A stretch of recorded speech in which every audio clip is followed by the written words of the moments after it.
banyak bulunya, monyet. Kalau hukum pandang bulu, monyet keenakan. Saudara-saudara kaum muslimin rahimakumullah, introspeksi. Mari kita bercermin bagaimana perjalanan hukum selama ini. Kalau introspeksi ini kita temukan, lalu ada upaya untuk memperbaiki diri. Jangan menggunakan tak ada gading yang tak retak, mikul duwur mendem jero untuk menutup-nutupi kesalahan orang. Padahal kesalahan itu sedemikian besar. Padahal rakyat kita tiap hari antri sembako. Ada yang sehari sekali makan, ada yang makan sudah bercampur tiwul, ada yang nasi sudah dicampur pisang, balik jadi orok lagi. Macam-macam upaya rakyat untuk menangsal perut ini. Lalu rakyat ditenang-tenangkan, lebih baik puasa Senin Kemis sambil menghadapi krisis ekonomi. Kenapa rakyat yang disuruh puasa? Kenapa bukan pejabatnya yang puasa lebih dulu untuk kemakmuran rakyat? Kalau rakyat yang memang perutnya udah gepeng disuruh puasa, makin krempeng perutnya. Artinya pejabat harus punya sense of politik. Ya, tidak, puasa itu kan tidak cuma Senin Kemis saja. Puasa itu puasa perasaan, puasa menghargai perasaan yang sedang kondisi yang sedang dihadapi oleh rakyat. Bagaimana rakyat yang tengah antri sembako melihat pejabatnya lewat dengan mobil yang harganya sampai 1 miliar. Oh, inilah pemimpin saya. Luka lagi rasa keadilannya. Kita tidak tenggang rasa. Puasa dalam artian itu pun akan menolong menegakkan semangat kebersamaan, membentuk semangat kebersamaan. Saudara-saudara kaum muslimin rahimakumullah, penyebab bencana yang ketiga dikatakan oleh baginda Nabi, wala zaharat fihimul fahishatu illa fasha fihimul maut. Apabila kekejian telah merajalela, maka maut bertebaran di mana-mana. Kita renungi butir kalimat dalam hadis ini. Apabila kekejian telah merajalela, maut bertebaran di mana-mana. Begitu murah arti sebuah kehidupan. Penjarahan untuk hal-hal yang kecil tapi sampai mengorbankan nyawa. Apabila kekejian sudah terjadi di mana-mana, maut pun bertebaran. Maut dalam arti berpisah ruh dengan jasad, tapi juga maut dalam arti orang bisa mati karirnya, orang bisa mati usahanya, orang bisa mati kesempatannya karena perbuatan-perbuatan keji yang selama ini tidak terbendung. Lahirlah teori mafia. Siapa yang kuat dia yang berkuasa, siapa yang lemah dia menjadi mangsa. Proyek-proyek besar yang menang tender itu ya dari itu ke itu saja. Yang pengusaha-pengusaha tidak punya koleksi, koneksi, tidak bisa bayar komisi, dapat proyek tetelan. Ada dagingnya, dikit namanya juga tetelan. Dagingnya sudah habis disantap oleh meja. Sekian puluh meja dilalui, sekian puluh amplop dikeluarkan. Sehingga yang akhirnya ya tinggal tetelan itu tadi. Maka kualitas pekerjaan pun sudah bukan lagi jadi masalah. Demikianlah mafia-mafia ini bermunculan di mana-mana. Di pengadilan terkenallah mafia pengadilan. Hukum bisa dibeli, hukum bisa dipesan menurut kebutuhan sponsor. Mafia peradilan, mafia politik, mafia ekonomi, bahkan mafia agama yang menggunakan agama sebagai kedok, menggunakan agama sebagai dalih, menggunakan agama sebagai topeng untuk melancarkan maksud-maksud politiknya pun tidak tertutup kemungkinan. Apabila kekejian telah merajalela, maut bertebaran di mana-mana. Korupsi, kolusi, nepotisme itu bagian dari kekejian. Kita selama ini kalau mendengar maksiat, itu yang terbayang cuma judi, mabuk, zina. Iya, itu maksiat.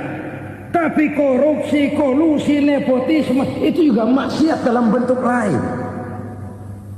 Kalau ini sudah bertebaran, maka maut terjadi di mana-mana.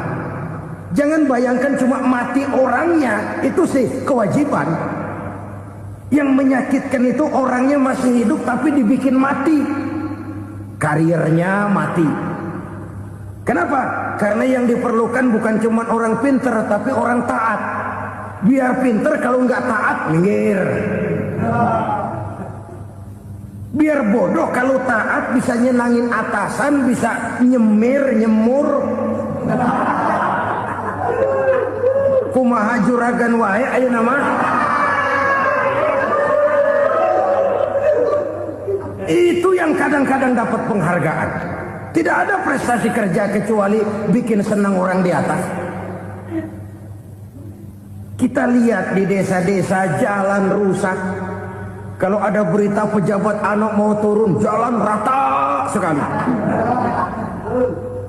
Sampai tanah dari mana aja dikeruk buat ngeratain tuh jalan. Pejabat pulang legok lagi jalanan. Katanya kita kerja buat rakyat, nyatanya kita cuma melayani atasnya. Kenapa? Terjadi lingkaran setan. Seperti kata lagu Dul Sumbang itu. Mahasiswa takut sama dosen, dosen takut sama dekan, dekan takut sama rektor, rektor takut sama menteri, menteri takut sama presiden, presiden takut sama mahasiswa. Muter balik lagi. Lingkaran setan. Lingkaran setan. Saudara-saudara kaum muslimin rahimakumullah, kekejian yang merajalela, praktek-praktek mafia yang tertuang dalam kehidupan sehari-hari menyebabkan orang mati karirnya, jasad masih hidup, karir mati, itu menyakitkan. Mati bisnisnya. Rakyat kecil pernah senang ketika cengkeh booming, harganya bagus, rakyat banyak yang pergi haji. Lalu mau ditata, lahir tata niaga cengkeh, malah amburadul. Harga cengkeh jatuh, petani cengkeh kecil menjerit. Siapa yang untung? Segelintir orang. Masihkah kita pakai atas nama rakyat untuk kepentingan nasional, padahal yang nyanyi cuma segelintir orang? Masihkah kita mau bohongi rakyat ini dengan mobil nasional tapi bikinan Korea? Masihkah kita mau bermain verbalisme, bermain kata? Ini sebuah masa lalu yang tidak perlu terulang lagi untuk masa-masa yang akan datang. Kekejian merajalela, orang mati karir. Bisa mati usaha, mati bisnis. Usahanya maju, dirangkul, hancur. Usahanya maju, dipukul, hancur, tenggelam. Bahkan yang memilukan dan memalukan badan-badan usaha milik negara itu dikebiri sedemikian rupa sehingga tidak menghasilkan hal-hal yang bermanfaat buat negara. Saudara-saudara kaum muslimin rahimakumullah, kalau nafsu yang sudah mengatur itu semua, maka kekejian pun merajalela. Orang sudah pakai teori mafia, yang kuat dia yang menang, yang kuat dia yang berkuasa, yang lemah silakan minggir di sudut-sudut kehidupan. Kalau kekejian seperti ini merajalela, maut bertebaran di mana-mana. Banyak orang mati karirnya, banyak orang mati usahanya, banyak orang mati imajinasinya. Sekarang ini dalam dunia seni, yang banyak karyawan seni, bukan seniman. Seniman itu kan dilahirkan. Lain seniman, lain karyawan seni. Sekarang yang banyak karyawan seni, bukan seniman. Mati karir, mati imajinasi, mati improvisasi. Sehingga kehidupan persis sinetron. Sinetron itu Yang kita lihat rumah mewah, yang kita lihat rumah bagus. Gak pernah kita lihat di sinetron kita ini rakyat antri sembako. Kita dijejali hal-hal yang indah, yang wah, yang membuat kita tenggelam dalam gaya hidup instan, tenggelam dalam gaya hidup wah. Kita lupa dengan realitas keseharian di tengah-tengah masyarakat kita. Lahirlah kelompok-kelompok selebritis, dibesarkan oleh berbagai media. Selebritis pilek aja masuk koran, pilek.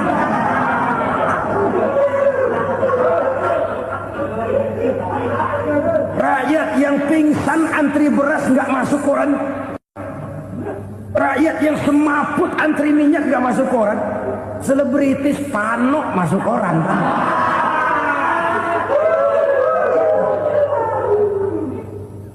Kita besarkan hal-hal kecil, kita kecilkan hal-hal besar. Kenapa? Kita mengejar oplah, kita profit oriented, tidak lagi berorientasi kepada realitas hidup yang kita hadapi ini.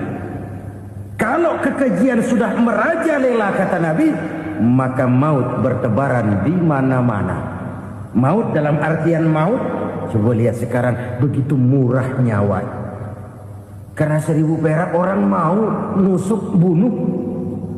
Karena beras seliter orang khilaf. Begitu murah kehidupan. Tapi kekejian dalam bentuk korupsi, kolusi, nepotisme, kekejian dalam bentuk itu mematikan karier, mematikan bisnis, mematikan imajinasi, mematikan kreativitas. Itu juga maut dalam bentuk lain akibat kekejaman lain. Ini penyebab yang ketiga. Yang keempat, penyebab bencana menurut baginda Rasul, wala tukhfiful mikyala illa muni'un nabat. Apabila timbangan sudah dicurangi, maka tercegahlah tumbuh-tumbuhan. Apabila timbangan sudah mulai curang, maka terjadilah musim paceklik. Apabila bisnis sudah bergaya mafia tadi itu, kecurangan-kecurangan terjadi, tender di balik pintu, yang dimenangkan cuma kelompok-kelompok yang bisa memberikan presentasi yang besar, muni'un nabat, terjadilah paceklik. Paceklik, panen gagal. Wereng, ya wereng. Kemarau panjang, it's okay. Air sulit, iya. Tetapi kan semua itu ada yang ngatur. Kemarau ada yang ngatur. Belalang itu ada yang ngatur. Air itu juga ada yang ngatur. Yang ngatur itu yang serba maha. Kalau ia murka melihat kecurangan timbangan, Allah itu kalau murka kan gampang saja. Tinggal komandoin balang. Lang, hancurin tuh sawah. Konvoy belalang, konvoy. Allah tinggal ngutik angin El Nino, mampir lo ke Indonesia. Hujan nggak turun-turun, kemarau panjang. Jadi kalau musim kemarau kan namanya anginnya El Nino. Kalau musim hujan anginnya namanya La Nina. Cakep namanya, kejem orangnya.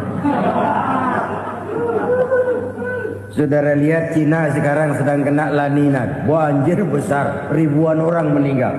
Dia mah ribuan mati kagak berasa, rakyatnya miliaran. Bangladesh lagi ngalami La Nina, India lagi ngalami La Nina. Angin, hujan, kemarau, belalang itu kan ada yang ngendaliin. Kuncinya bukan di belalangnya, kuncinya bukan di peredaran matahari berputar, kuncinya di atas yang mengatur semua itu. Kalau timbangan sudah mulai curang, pengusaha sudah nggak mau jujur, apa nggak bikin perut jadi mual? Begitu rakyat antri sembako pingsan nggak dapat beras, sementara beras ditumpuk-tumpuk sampai membusuk. Kemana hati nuraninya? Kemana akal pikirannya? Kemana mereka yang berbuat atas nama rakyat tapi melihat rakyat susah tidak tergerak hatinya? Apabila timbangan sudah mulai dicurangi, bisnis sudah mulai melenceng, maka terjadilah paceklik.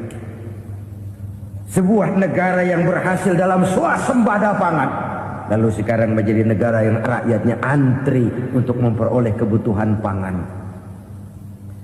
Saudara-saudara kaum muslimin rahimakumullah, ini intinya adalah kecurangan. Kalau kecurangan sudah terjadi di mana-mana, dan ini milik siapa saja, bukan soal tempat, bukan soal jabatan, soal manusianya, SDM-nya. Kecurangan tidak cuma terjadi di kantor, di masjid bisa terjadi kecurangan. Korupsi tidak hanya bisa terjadi di kantor, di madrasah bisa ada korupsi. Faktor manusianya, ini soal SDM. Kecurangan yang besar, tentu besar lagi kerugiannya.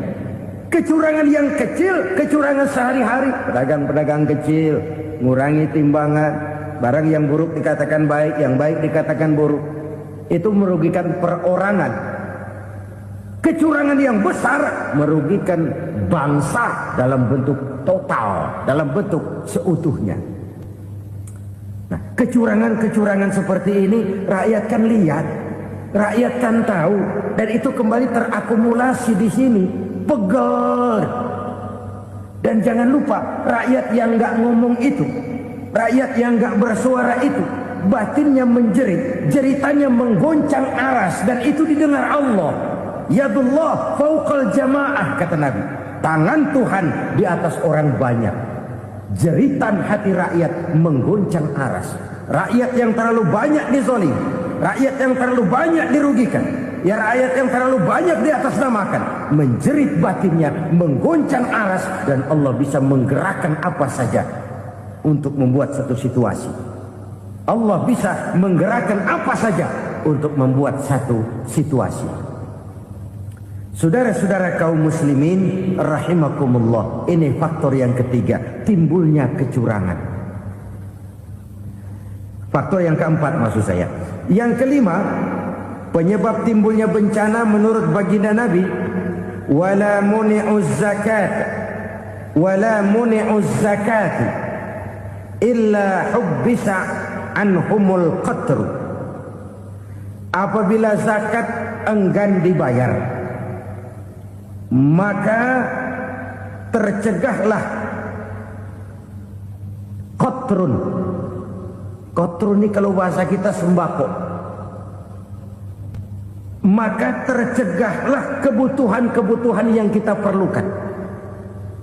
Nih, kita tidak meragukan bahwa yang kita tuju adalah masyarakat yang adil dalam kemakmuran dan makmur dalam keadilan. Nah, antara kemakmuran dan keadilan ini memang sering tidak bisa berjalan seiring. Pada saat kemakmuran kita kejar, ekonomi kita pacu, ada nilai-nilai keadilan yang tertinggal. Pada saat nilai keadilan kita tegakkan benar-benar, ada unsur-unsur kemakmuran yang terabaikan. Oke, kita bisa mengatakan kasus. Oke, kita bisa mengatakan itu sebagian kecil. Tapi kalau sebagian kecil, lama-lama kan jadi sebagian besar. Oke, kita mengejar kemakmuran. Pertanyaannya, kemakmuran untuk siapa? Oke, kita berikan kelompok tertentu kue yang besar dengan harapan nanti dia bagiin kuenya kepada yang kecil-kecil. Tapi kenyataan, mereka yang dapat kue besar akhirnya malah lupa diri dan lupa daratan. Mau makin besar, malah memeras yang kecil-kecil ini. Sekarang kan yang kecil modali yang besar. Ramai-ramai buka bank, ternyata kamuflase. Uang banknya untuk kredit perusahaannya sendiri. Nasabahnya rakyat kecil. Artinya apa? Rakyat kecil disuruh modalin orang yang udah gede. Ini kan sumber geledek urusan.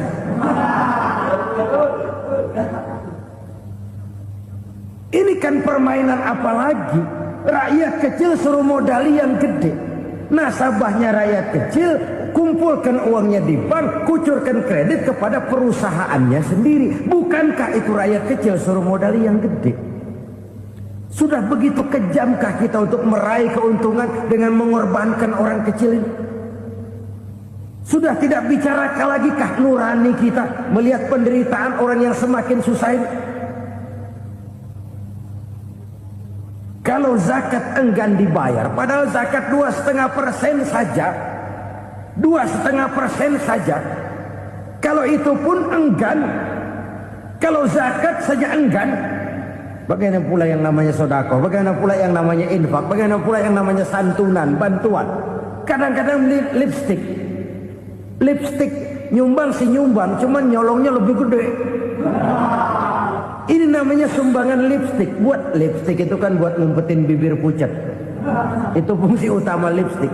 Buat ngumpetin korupsinya, nyumbang kegiatan-kegiatan sosial, tapi yang dia korup lebih gede dari yang dia sumbangin.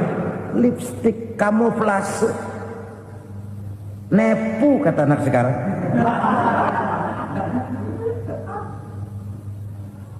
Saudara-saudara kaum muslimin rahimakumullah, demikian berat kewajiban zakat ini sampai di zaman Sayyidina Abu Bakar pernah keluar komando perangi orang yang enggan membayar zakat. Perangi. Karena fungsi zakat adalah menjembatani antara si kaya dengan si miskin. Bahwa ada kemiskinan itu Qur'ani. Allah menyatakan, aku melebihkan rezeki sebagian kamu dari yang lain. Ini kan kesenjangan. Allah melebihkan rezeki sebagian kamu dari yang lain. Ada itu. Tetapi itu berjalan secara nature. Nah, kalau direkayasa, yang kaya semakin kaya, yang miskin semakin terpuruk, yang sudah besar dapat proyek besar, yang kecil dapat tetelan. Ini kan rekayasa namanya. Kesenjangan yang direkayasa ini yang kita harus kikis. Nah, fungsi zakat menjembatani dari sisi sosial. Dari sisi pribadi, Nabi berpesan, zakku amwalakum biz zakat. Bersihkan hartamu dengan zakat. Sekarang ada istilah nyuci uang. Uang hasil korupsi itu bisa dicuci, dijadikan uang bersih. Bukan pakai rinso, bukan. Pakai politiknya koruptor, diolah sedemikian rupa sehingga jadi uang resmi. Sudah memutik, itu termasuk yang disebut kejahatan kerah putih, white collar crime. Kejahatan kerah putih, kejahatan pakai dasi, kejahatan kelas kakap. Makanya orang mendingan goblok kagak bener daripada pinter kagak bener. Goblok kagak bener itu gampang ngurusinnya. Pinter kagak bener, ini yang berabe bener ngurusinnya.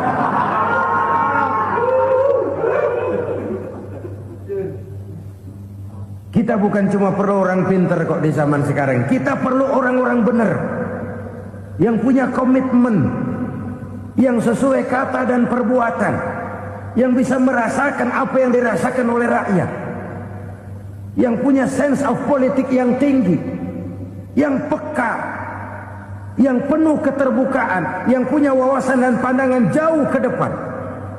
Dari sisi pribadi, zakat itu membersihkan harta kita. Ya, dia tercampur dengan yang subuhat, dia bahkan mungkin tercampur dengan sedikit-sedikit yang haram. Itu zakku amwalakum biz zakat. Bersihkan hartamu dengan zakat itu. Pada sisi sosial ia menjembatani, pada sisi pribadi ia membersihkan harta kita. Karena itu kalau kita berdoa minta rezeki, syarat rezeki itu halalan, thayyiban, wasi'an. Nggak pernah kurang dari 3 itu. Halal, bagus, banyak. Halal, bagus, tapi sedikit, susah ngaturnya. Halal, banyak, tapi kurang bagus. Buat apaan? Bagus, banyak, tapi haram. Enggak ada artinya.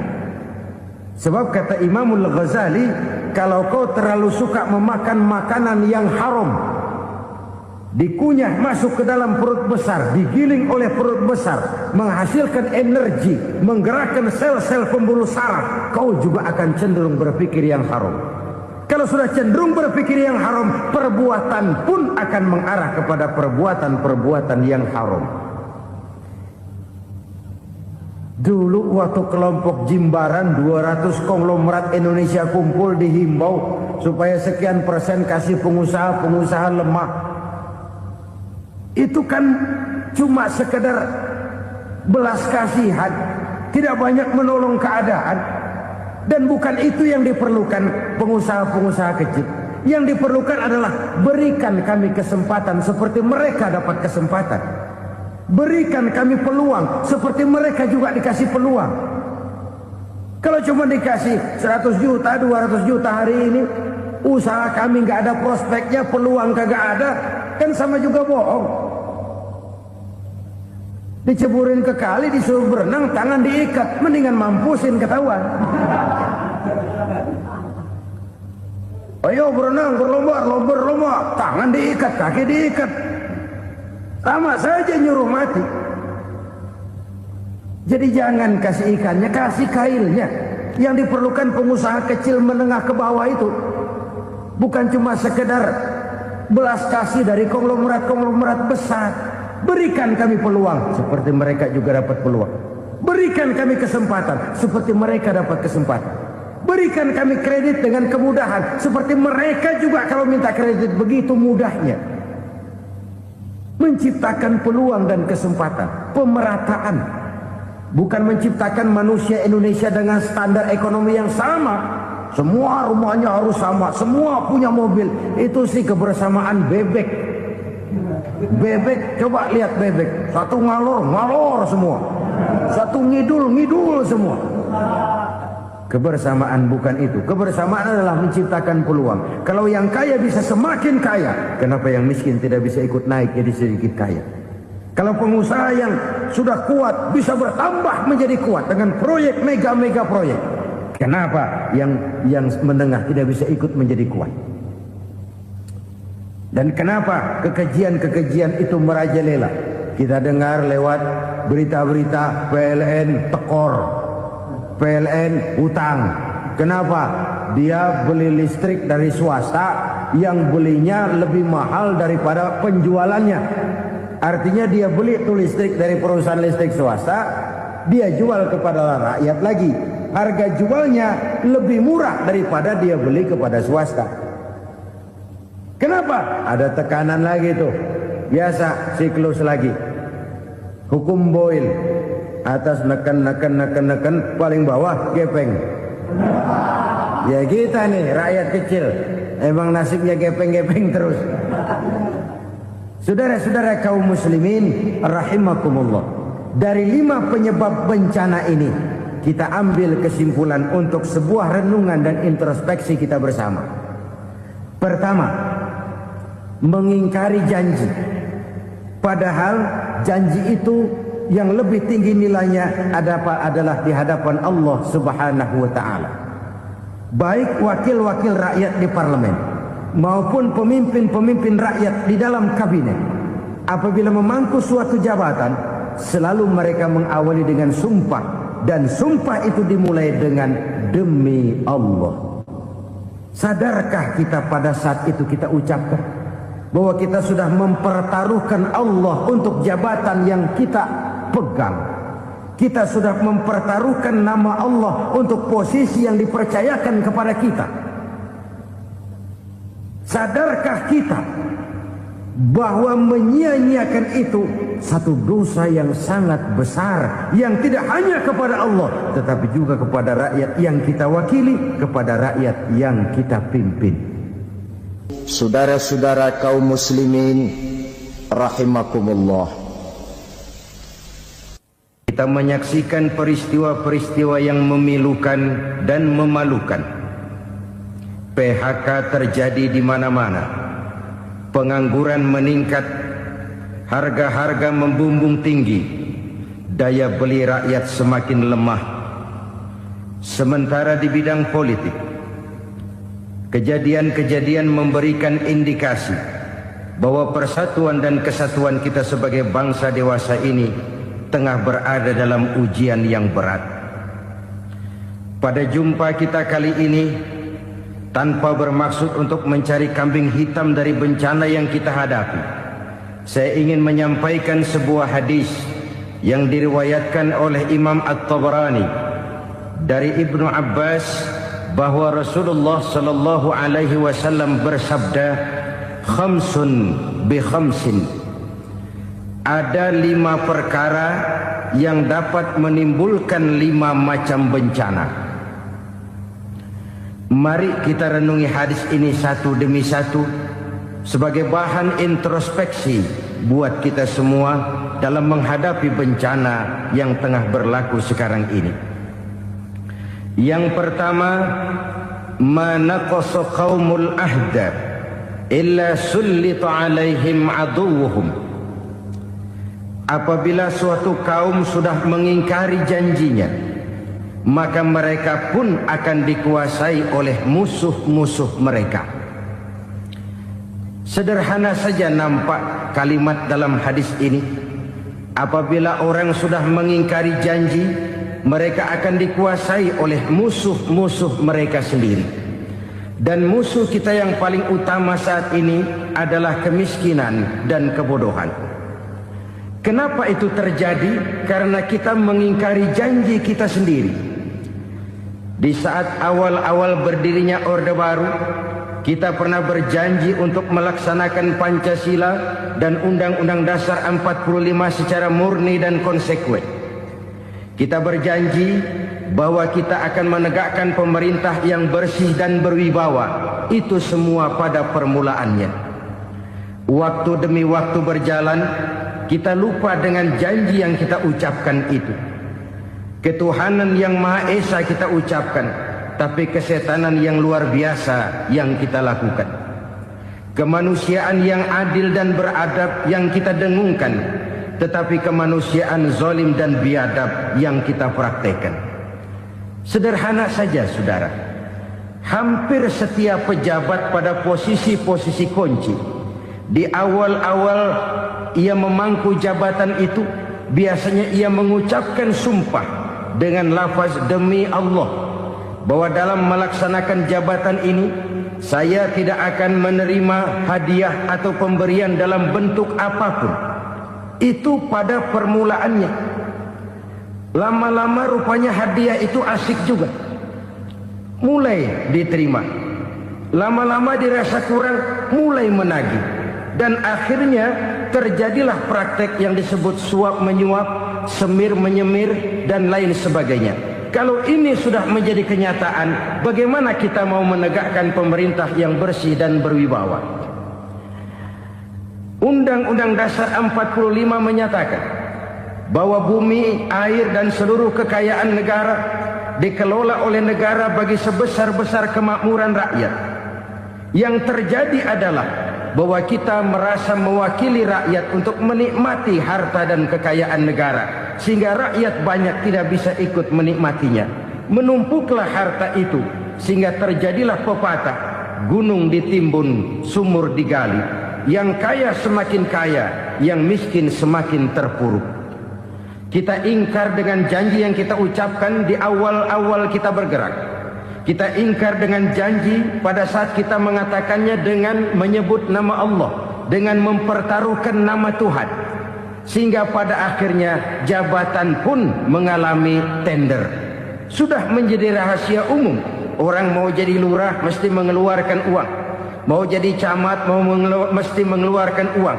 Mau jadi wali kota, bupati, bahkan gubernur, itu ada pasarannya.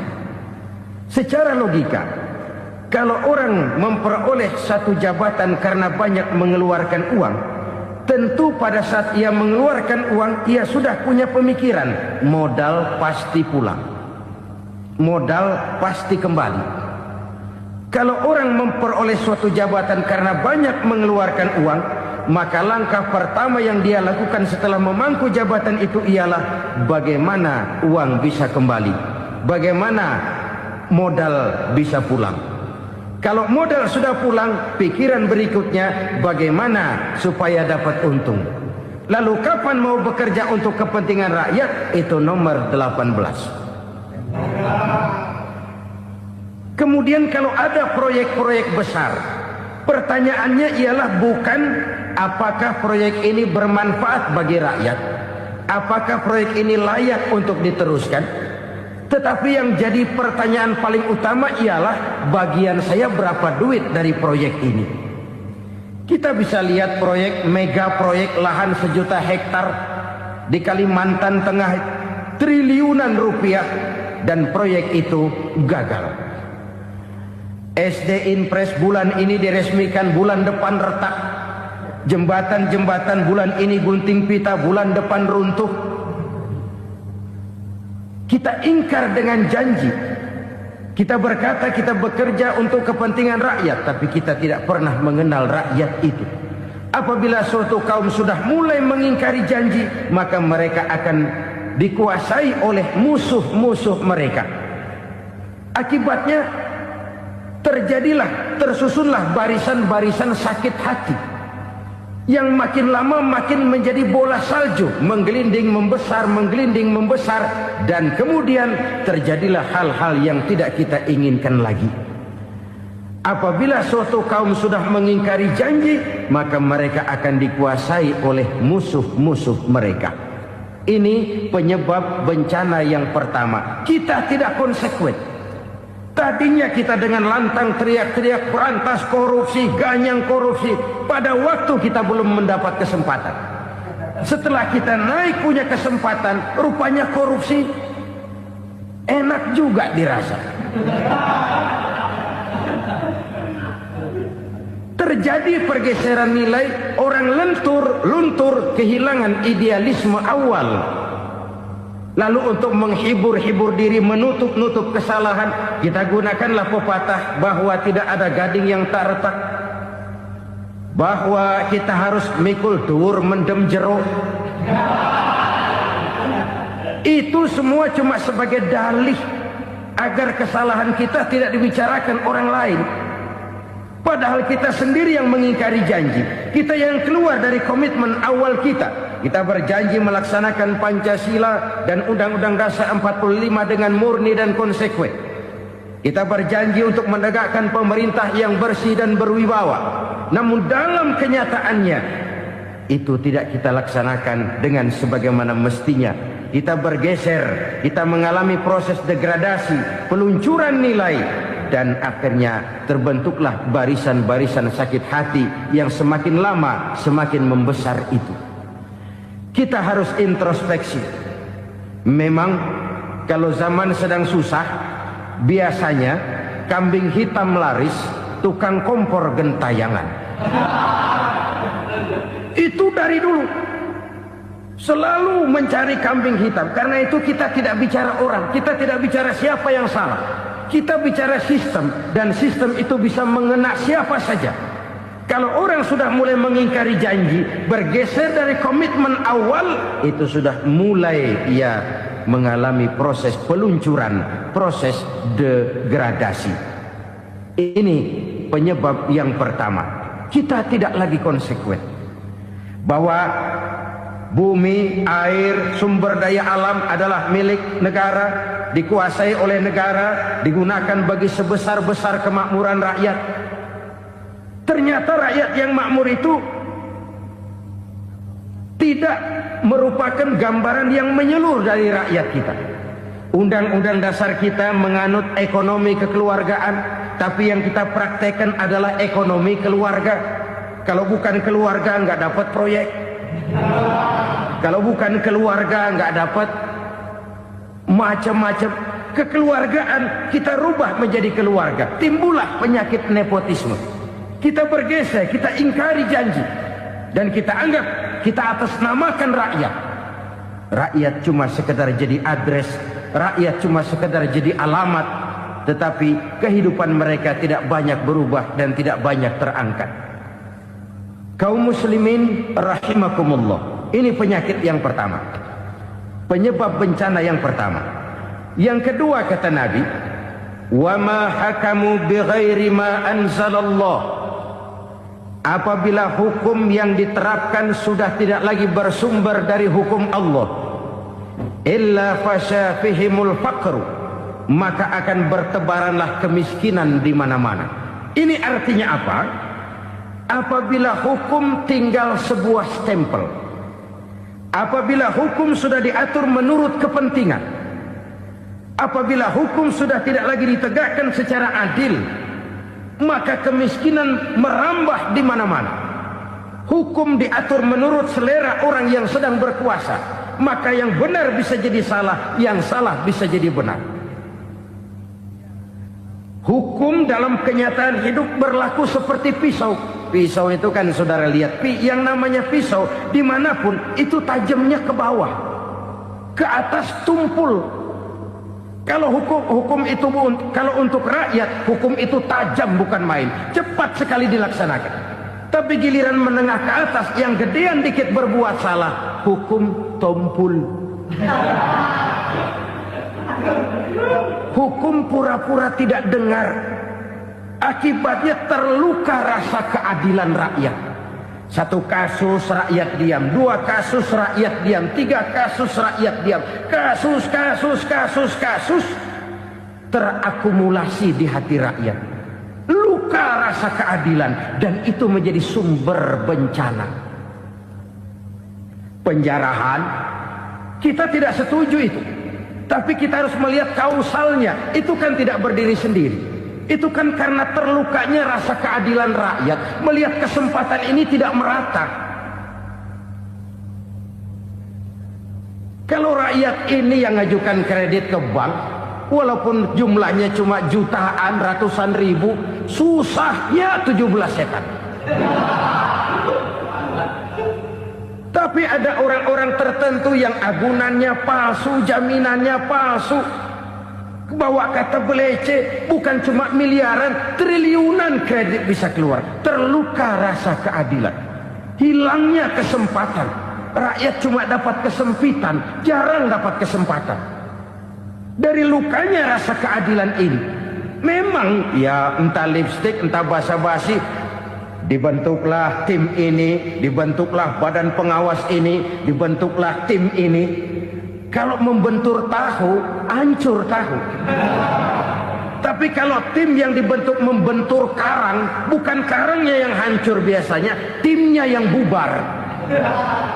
Kenapa? Yang dibentur batu karang yang sangat keras. Kita main-main dengan hukum, kita tidak konsekuen dengan hukum, luka rasa keadilan, dan itu terakumulasi. Edi Tamsil, rakyat tahu, terakumulasi, menguap begitu saja. Kasus-kasus lain rakyat tahu, menguap begitu saja. Ketidakadilan terakumulasi, mengendap di hati rakyat, menunggu ledakan. Pada saat sumbu meledak, rakyat tidak bisa dibendung lagi. Oke, kita tidak setuju dengan penjarahan, tapi jangan melihat itu sebagai peristiwa yang berdiri sendiri. Kenapa itu terjadi? Kausalnya kenapa? Oke, kita tidak setuju memang, tapi yang dijarah oleh rakyat kan memang cuma untuk perut. Yang dijarahkan beras, yang dijarahkan televisi, yang dijarahkan kulkas yang masih bisa dihitung, yang memang real untuk kebutuhan rakyat. Penjara-penjara berdasi kepala botak yang menguras uang rakyat habis-habisan, enak saja melenggang dalam kehidupan ini. Makin terluka rasa keadilan rakyat. Apabila hukum yang diterapkan sudah menyimpang dari keadilan yang diajarkan Allah, fasyafihimul fakru, bertebaranlah kemiskinan. Aneh, memalukan, memilukan. Sebuah negara agraris yang katanya pulaunya hijau royo-royo, Gemah Ripalau, Jenawi, Toto, Tentem, Kertora, Harjo, yang tahun 93 pernah mendapat penghargaan dari FAO, Badan Pangan Sedunia, sebagai negara yang berhasil dalam swasembada pangan. Sekarang ini kita terpaksa betul beli beras dari Vietnam, beli beras ke Kamboja, beli kedelai dari Kamboja. Kenapa? Lahan sawah kita habis ditanami pabrik.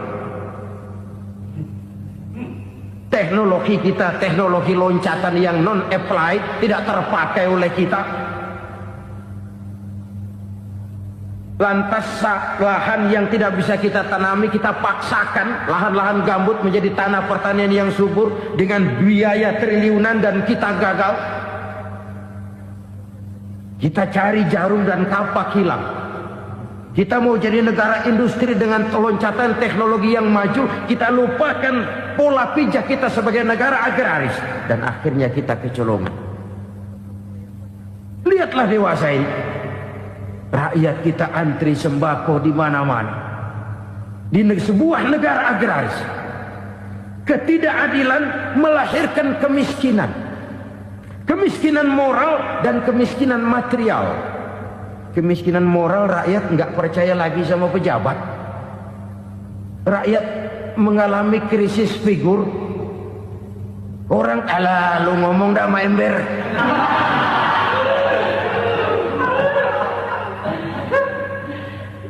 Penataran yang menghabiskan biaya miliaran itu melahirkan pejabat-pejabat korup. Pengawasan yang menghabiskan biaya miliaran itu ternyata impoten, mandul. Kemiskinan moral. Jujur saya berkata, saudara-saudara, setelah pintu reformasi dibuka, itu yang masuk memang macam-macam. Ada yang memang punya tujuan murni, konsekuen dan punya konsep. Ada yang nunggu di tikungan.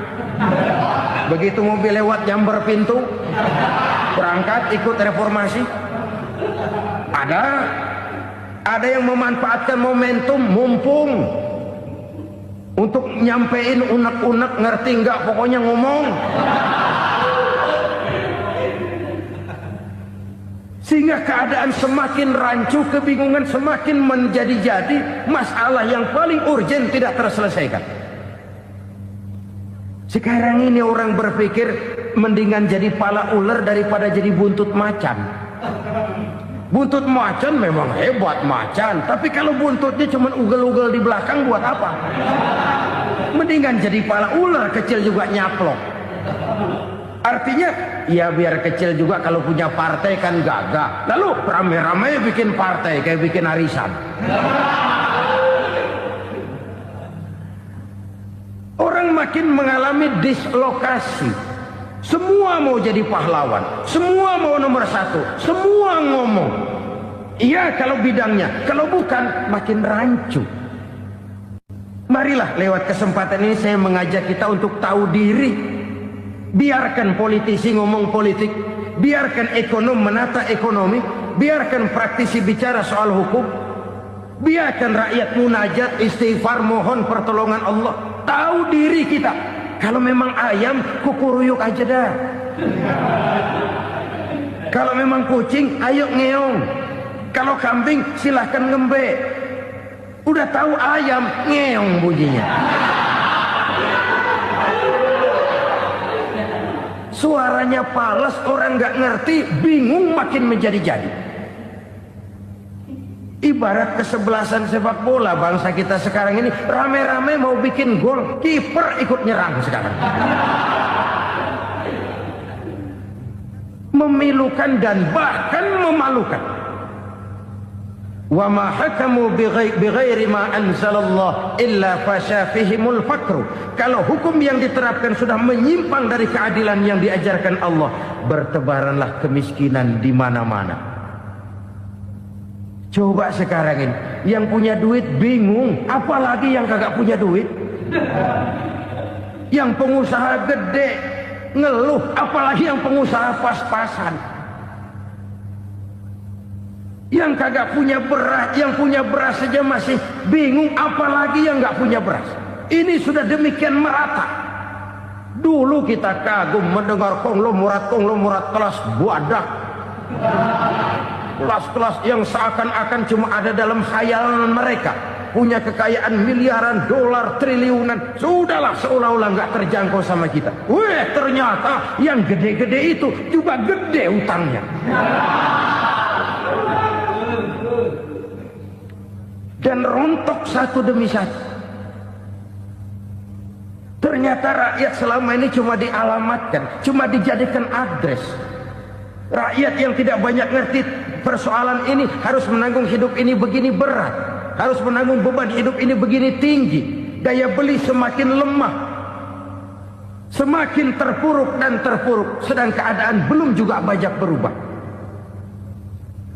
Yang hutang sama luar negeri itu kan bukan rakyat kecil, Ciano. Yang banyak nyimpen dolar juga kan Ciano. Rakyat kecil bocah kampung mah jangankan nyimpen dolar, ngelihat juga tumben. Kemana kita mesti bercermin? Sekali lagi saya mengatakan maaf, kita tidak bermaksud mencari kambing hitam.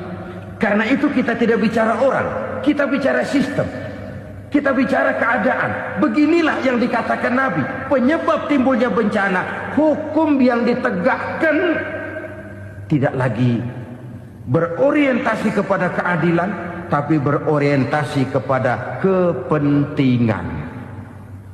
Akhirnya bentuk hukum seperti pisau, tajam ke bawah, tumpul ke atas. Hukum cuma buat rakyat kecil, tetapi kelompok menengah ke atas kadang-kadang kebal dari perlakuan hukum. Maka bertebaranlah kemiskinan. Iya, kemiskinan moral berupa lukanya rasa keadilan. Kalau rasa keadilan terluka, orang kan nunggu kesempatan, saudara. Iya, dia nggak bisa ngomong, iya dia nggak sanggup action, iya dia nggak bisa tunjuk rasa, tapi hatinya kan kapan ada kesempatan, kapan ada waktu, tunggu. Hatinya mesti begitu. Sehingga begitu ada kesempatan, terjadilah hal-hal yang tidak terhindarkan. Dan itu ekses, bukan reformasi. Jangan seperti sebuah dialog saya dengan seorang abang beca. Saya bertanya, bang, ya, abang tahu nggak reformasi? Tahu. Ustaz, apa? Pembakaran. Terus penjarahan. Lalu perkosaan. Itu reformasi. Itu yang saya lihat. Nah, itu yang dia lihat. Saya tentu tidak menyalahkan abang beca kita, karena memang itu yang dia lihat dan sejauh itu wawasannya.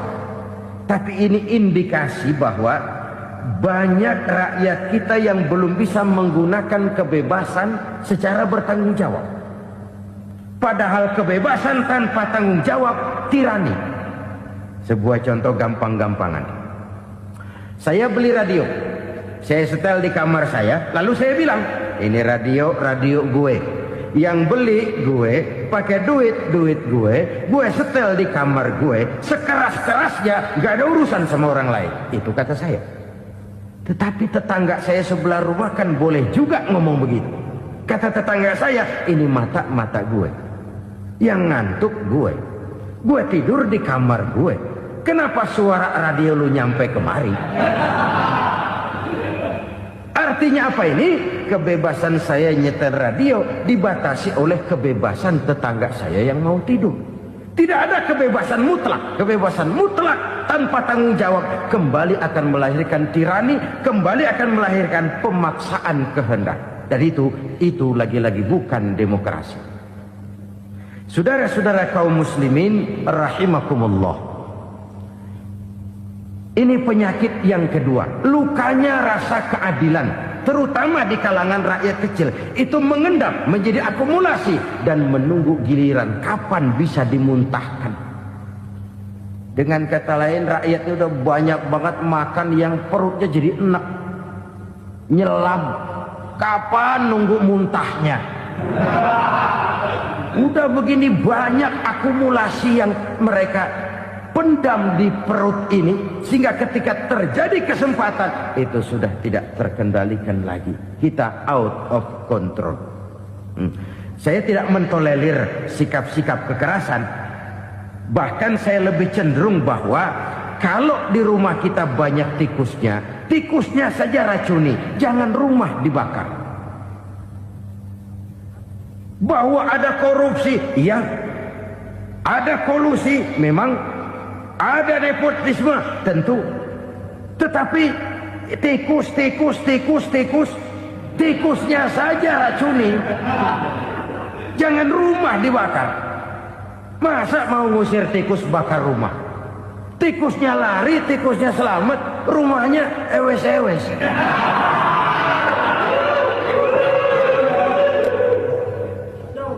Tikus selamat, rumah nggak punya. Masalah nggak terselesaikan dengan sebagaimana yang kita harapkan. Kita sepakat ini negara hukum. Dan di hadapan hukum semua manusia itu sama. Itu prinsip yang diajarkan Allah. Al-musawat bainan nas fi takalifil ahkam. Semua manusia sama dalam berhadapan dekat dengan hukum Allah Subhanahu wa taala. Kalau hukum sudah pandang bulu, itu jelas yang enak yang banyak bulunya. Siapa yang banyak bulunya? Monyet. Kalau hukum pandang bulu, monyet keenakan. Saudara-saudara kaum muslimin rahimakumullah, introspeksi. Mari kita bercermin bagaimana perjalanan hukum selama ini. Kalau introspeksi ini kita temukan, lalu ada upaya untuk memperbaiki diri. Jangan menggunakan tak ada gading yang tak retak, mikul duwur mendem jero untuk menutup-nutupi kesalahan orang. Padahal kesalahan itu sedemikian besar. Padahal rakyat kita tiap hari antri sembako. Ada yang sehari sekali makan, ada yang makan sudah bercampur tiwul, ada yang nasi sudah dicampur pisang, balik jadi orok lagi. Macam-macam upaya rakyat untuk menangsal perut ini. Lalu rakyat ditenang-tenangkan, lebih baik puasa Senin Kemis sambil menghadapi krisis ekonomi. Kenapa rakyat yang disuruh puasa? Kenapa bukan pejabatnya yang puasa lebih dulu untuk kemakmuran rakyat? Kalau rakyat yang memang perutnya udah gepeng disuruh puasa, makin krempeng perutnya. Artinya pejabat harus punya sense of politik. Ya, tidak, puasa itu kan tidak cuma Senin Kemis saja puasa itu. Puasa perasaan, puasa menghargai perasaan yang sedang kondisi yang sedang dihadapi oleh rakyat. Bagaimana rakyat yang tengah antri sembako melihat pejabatnya lewat dengan mobil yang harganya sampai 1 miliar. Oh, inilah pemimpin saya. Luka lagi rasa keadilannya. Kita tidak tenggang rasa. Puasa dalam artian itu pun akan menolong menegakkan semangat kebersamaan, membentuk semangat kebersamaan. Saudara-saudara kaum muslimin rahimakumullah, penyebab bencana yang ketiga dikatakan oleh baginda Nabi, wala zaharat fihimul fahishatu illa fasha fihimul maut. Apabila kekejian telah merajalela, maka maut bertebaran di mana-mana. Kita renungi butir kalimat dalam hadis ini. Apabila kekejian telah merajalela, maut bertebaran di mana-mana. Begitu murah arti sebuah kehidupan. Penjarahan untuk hal-hal yang kecil tapi sampai mengorbankan nyawa. Apabila kekejian sudah terjadi di mana-mana, maut pun bertebaran. Maut dalam arti berpisah ruh dengan jasad, tapi juga maut dalam arti orang bisa mati karirnya, orang bisa mati usahanya, orang bisa mati kesempatannya karena perbuatan-perbuatan keji yang selama ini tidak terbendung. Lahirlah teori mafia. Siapa yang kuat dia yang berkuasa, siapa yang lemah dia menjadi mangsa. Proyek-proyek besar yang menang tender itu ya dari itu ke itu saja. Yang pengusaha-pengusaha tidak punya koneksi, tidak bisa bayar komisi, dapat proyek tetelan. Ada dagingnya, dikit namanya juga tetelan. Dagingnya sudah habis disantap oleh meja. sekian puluh meja dilalui, sekian puluh amplop dikeluarkan. Sehingga yang akhirnya ya tinggal tetelan itu tadi. Maka kualitas pekerjaan pun sudah bukan lagi jadi masalah. Demikianlah mafia-mafia ini bermunculan di mana-mana. Di pengadilan terkenal mafia pengadilan. Hukum bisa dibeli, hukum bisa dipesan menurut kebutuhan sponsor. Mafia peradilan, mafia politik, mafia ekonomi, bahkan mafia agama yang menggunakan agama sebagai kedok, menggunakan agama sebagai dalih, menggunakan agama sebagai topeng untuk melancarkan maksud-maksud politiknya pun tidak tertutup kemungkinan. Apabila kekejian telah merajalela, maut bertebaran di mana-mana. Korupsi, kolusi, nepotisme itu bagian dari kekejian.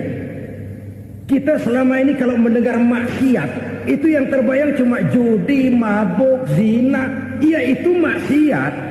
Tapi korupsi, kolusi, nepotisme itu juga maksiat dalam bentuk lain.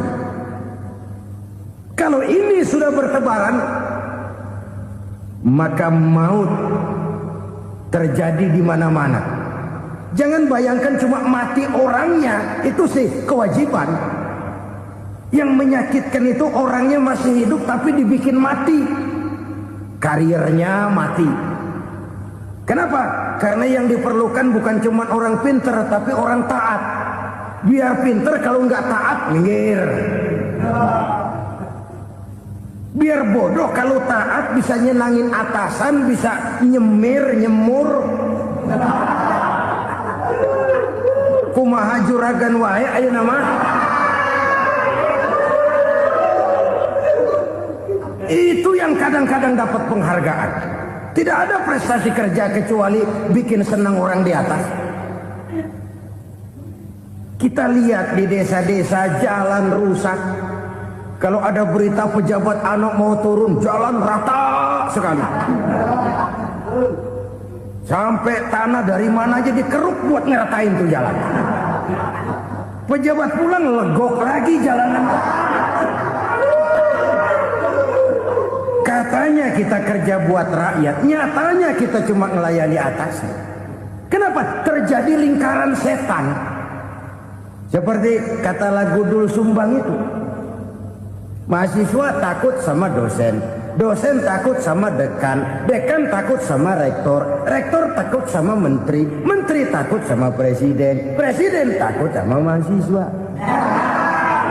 Lah muter balik lagi. Lingkaran setan. Lingkaran setan. Saudara-saudara kaum muslimin rahimakumullah, kekejian yang merajalela, praktek-praktek mafia yang tertuang dalam kehidupan sehari-hari menyebabkan orang mati karirnya, jasad masih hidup, karir mati, itu menyakitkan. Mati bisnisnya. Rakyat kecil pernah senang ketika cengkeh booming, harganya bagus, rakyat banyak yang pergi haji. Lalu mau ditata, lahir tata niaga cengkeh, malah amburadul.